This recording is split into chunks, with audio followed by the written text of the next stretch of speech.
વાવ અને થરાદમાં ગુજરાત ફર્સ્ટના અહેવાલની ધારદાર અસર. ભાભરના ખારા ગામે અતિ ભારે વરસાદની વચ્ચે સર્વે હાથ ધરાશે. ખારા ગામે ખેતરો બેટમાં ફેરવાતા તંત્ર દ્વારા કામગીરી શરૂ. દિયોદર, ભાભર અને અસરગ્રસ્ત વિસ્તારોનું સર્વે કરાશે તેવું અધિકારીએ કહ્યું છે. 100થી વધુ ખેતરો બેટમાં ફેરવાતા અહેવાલ પ્રસિદ્ધ કરાયો હતો. અહેવાલની આ ધારદાર અસર જોવા મળી છે.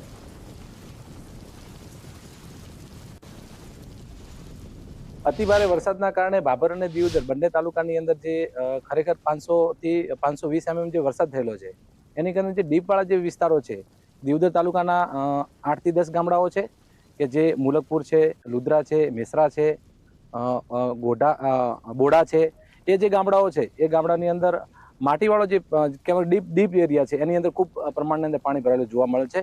મેં ખૂબ રૂબરૂ મુલાકાત કરતા ભાભર તાલુકાના ખારા, મીઠા, ઉંડાઈ, કપરુપુર, ખડોસણ, ચિચોદરા, ઇન્દરવા, નવા, જૂના એ જે બેલ્ટ છે આખો કે જે ડીપ વિસ્તાર છે, થોડો ઘણો ક્ષારીય પણ વિસ્તાર છે, જેના કારણે પાણી થોડું વરસાદ થવાના કારણે બી ભરાઈ રહે છે. પણ તેની અંદર કયા કયા પાકોનું વાવેતર થયેલું છે, બરોબર, કેટલા પ્રમાણમાં વાવેતર થયેલું છે, કેટલું પાણી ભરાયેલું છે, એ અમે ગ્રામસેવક જોડેથી ત્યાગ મેળવી અને સર્વેની કામગીરી ત્વરિત હાથ ધરીશું. અમારા ગામમાં છેલ્લા 2-3 દિવસથી વરસાદ જે અવિરત વરસતો હતો એને લીધે સમગ્ર અડધી વધારના જે ખેતરો છે પાણીથી ભરાઈ ગયેલા છે.